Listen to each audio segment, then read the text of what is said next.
Приветствую вас, дорогие гости и подписчики нашего канала. Для всех любителей криминальных историй наш психологический проект «Про нас» предлагает вашему вниманию криминальные истории с участием нарциссов и психопатов, совершенные против членов своей семьи. Как вовремя распознать этих потенциальных преступников, скрывающихся под маской социально благополучных личностей, чтобы не стать жертвой этих смертельно опасных людей, мы рассказываем на нашем основном канале «Про нас», ссылку на который я дам внизу под этим видео. Также прошу вас не забыть подписаться на наш канал и не забыть поставить лайк авансом, так как это позволяет нам снимать чаще и более качественные видео для вас.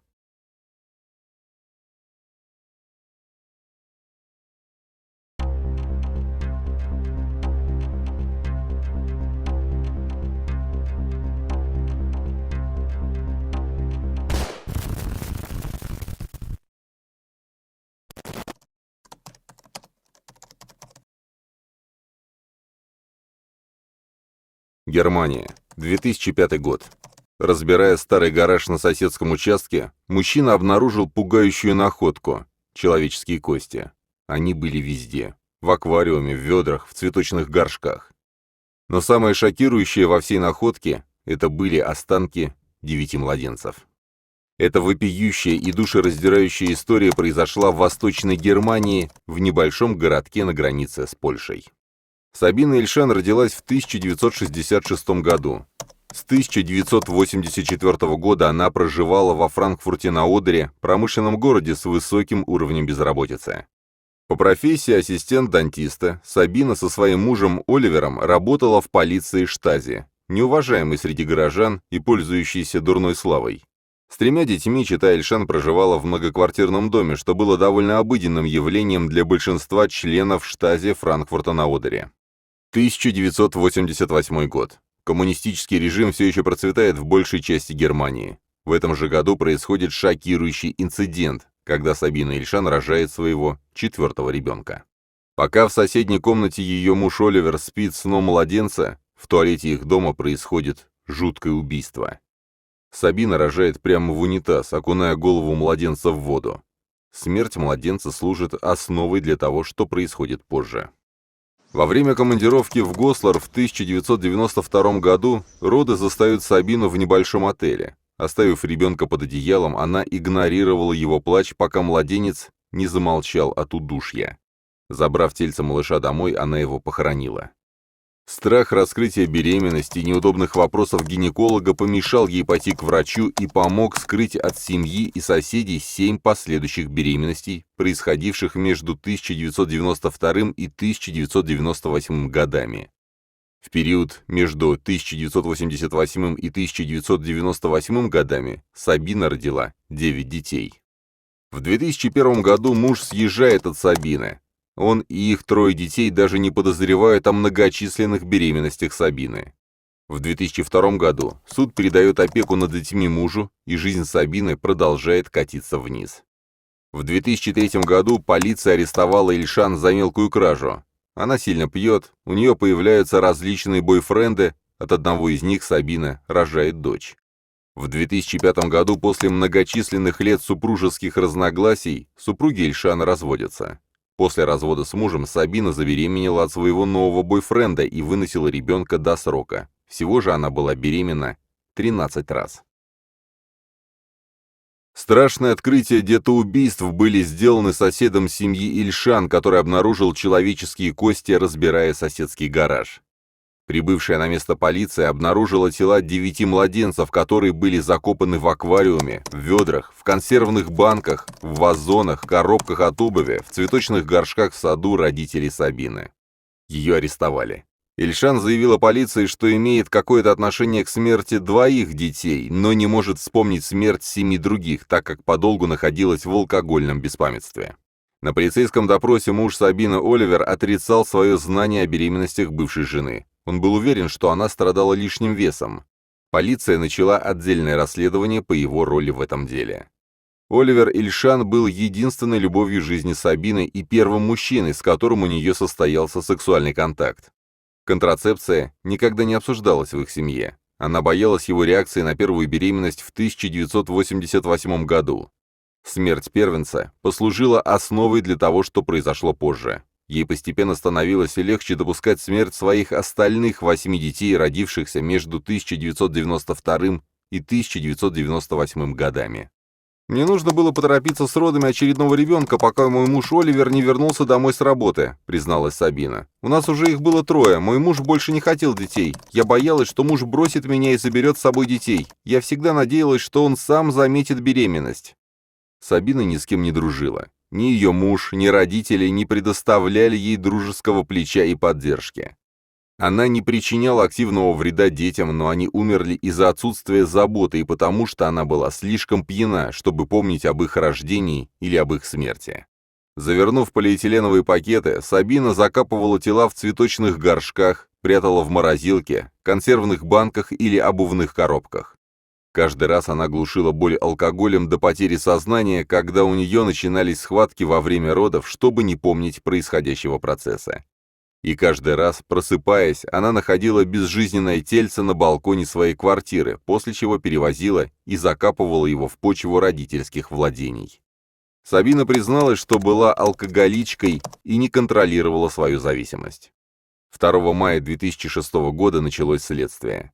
Сабине Ильшан был предоставлен адвокат Матиас Шёнеберг. Его защита строилась на том, что суду придется доказать, что при рождении все дети были живы. А это было достаточно сложно, так как результаты расследования по этому вопросу были неубедительны. Сабина болезненно осознавала тюремный срок, но проявляла большой интерес к делу. Ее радовало начало суда и то, что она узнает свою судьбу уже через месяц. 1 июня 2006 года Сабину Ильшан осудили за убийство 8 собственных детей. Ее также обвинили в убийстве первенца в 1988 году, но постановление суда гласило, что срок обвинения, которое можно предъявить в связи с этой смертью, истек за сроком давности. Первоначально Сабину обвиняли в убийстве, но суд смягчил приговор из-за недостаточности улик. Сторона защиты утверждала, что Сабина психически больна и должна быть признана виновной только по одному пункту обвинения – в непредумышленном убийстве и приговорена к 3,5 годам заключения. Однако судья Фукс в противовес защите заявил, что есть много признаков того, что все дети были живы. В свою очередь, прокурор Аннет Баргенда заявила: «Я планирую подробно изучить приговор, чтобы убедиться в правоте суда в пользу отказа от обвинительного приговора в убийстве», на что адвокат Сабины Ильшан подал апелляцию. Психиатрическая экспертиза охарактеризовала подсудимую как здравомыслящую и чрезвычайно умную.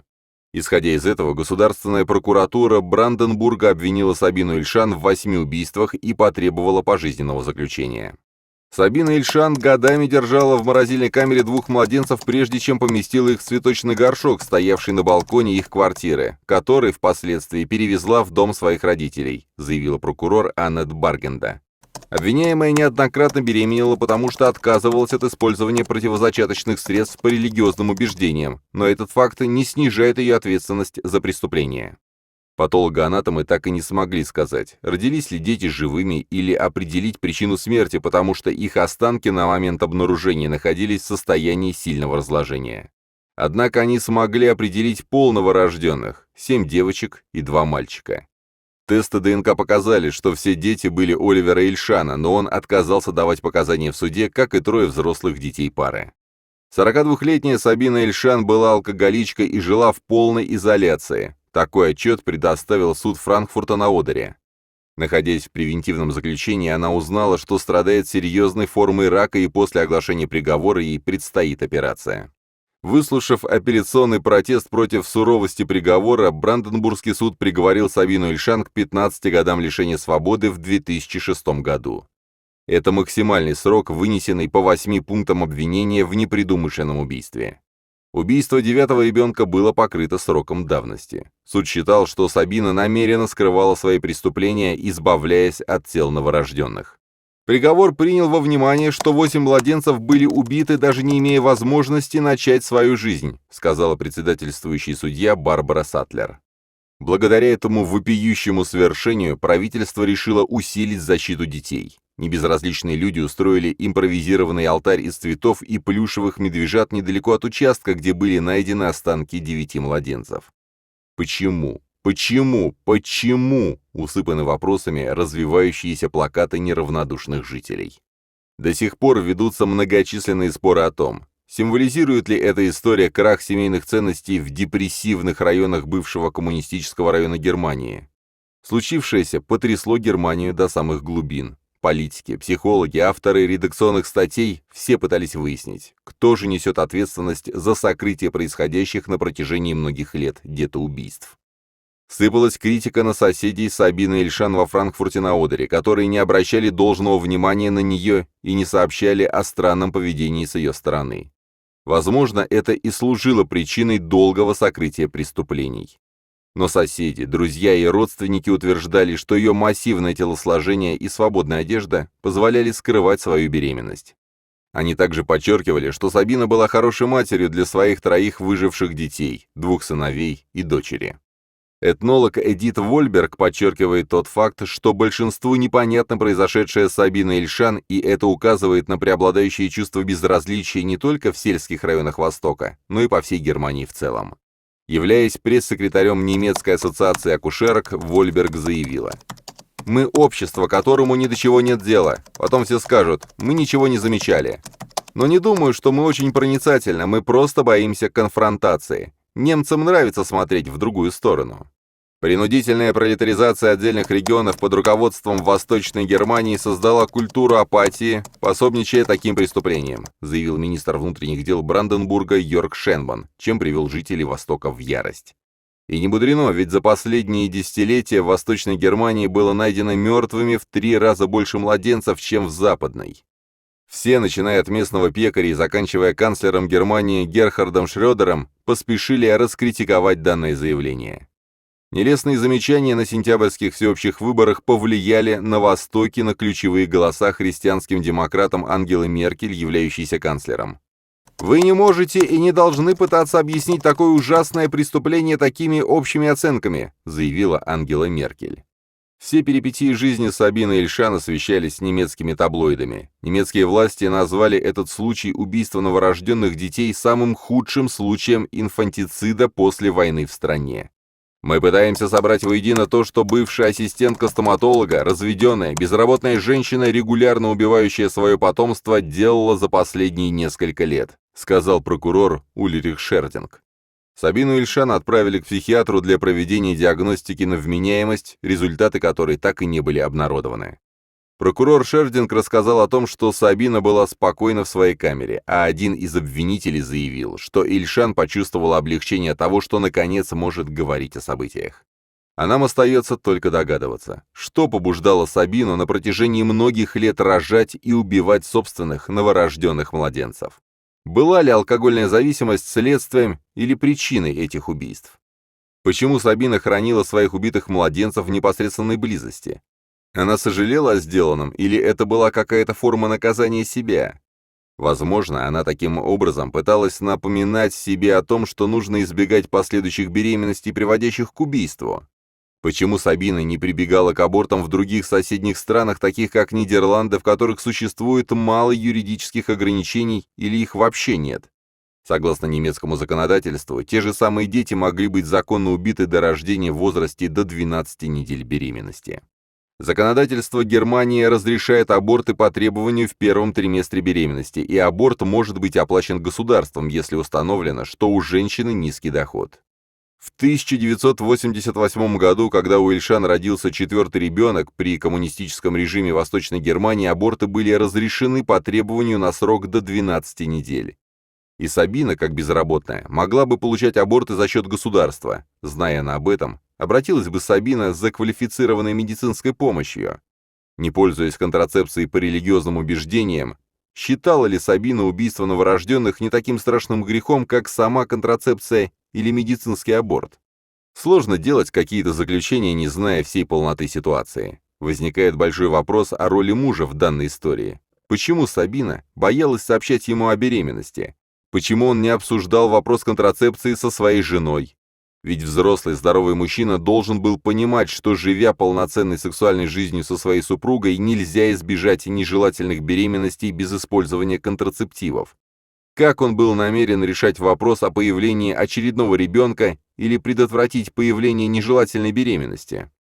Почему, будучи уже трижды отцом, он не замечал происходивших физиологических изменений в теле своей жены целых 9 раз? Неужели Сабина была настолько тучной женщиной, что округлившийся живот не проступал через массу лишнего веса? Или он просто решил делать вид, что ничего не замечает, и взвалил решение вопросов о родах и младенцах на плечи жены?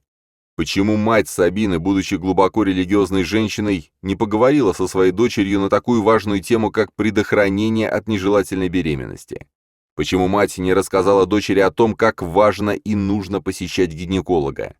Возможно, доктор предложил бы Сабине альтернативные варианты контрацепции. Неужели мать за все 9 беременностей ни разу не заметила происходящего с дочерью? Почему она не задавала вопросы о том, как прошли роды или что произошло с ребенком? Неужели Сабина была настолько напугана очередной беременностью, что запирала себя дома и не выходила из него до момента родоразрешения, чтобы не вызвать подозрений у соседей и знакомых? Если аборты до 12 недель были разрешены законодательством Германии, то это транслировалось среди всего женского населения. К тому же, как сотрудник полиции, Сабина должна была знать о том, что это законно и можно произвести аборт за счет государства. Или ей проще было прикрываться своей религиозной убежденностью, но при этом совершать убийство? Очень много нераскрытых вопросов осталось в этой истории, как, например, и то, что не была дана оценка поведению и действиям мужа. Насколько справедливым вам кажется приговор? Напишите, пожалуйста, свое мнение в комментариях. Кто эти страшные люди, совершающие немыслимые преступления, и как вовремя определить, что человек, с которым вы общаетесь, нарцисс или психопат? Как сохранить себе жизнь, когда вам стало понятно, что вы находитесь рядом с такой патологической личностью? Смотрите информацию на нашем основном канале, ссылка на который стоит под этим видео. Прошу вас не забыть поставить лайк за нашу работу и подписаться на наш канал, чтобы не пропустить новые истории о чудовищных преступлениях, совершенных нарциссами и психопатами. Подписывайтесь также на наш телеграм-канал, ссылка на который указана ниже. Там мы ежедневно публикуем информацию о новых преступлениях психопатов.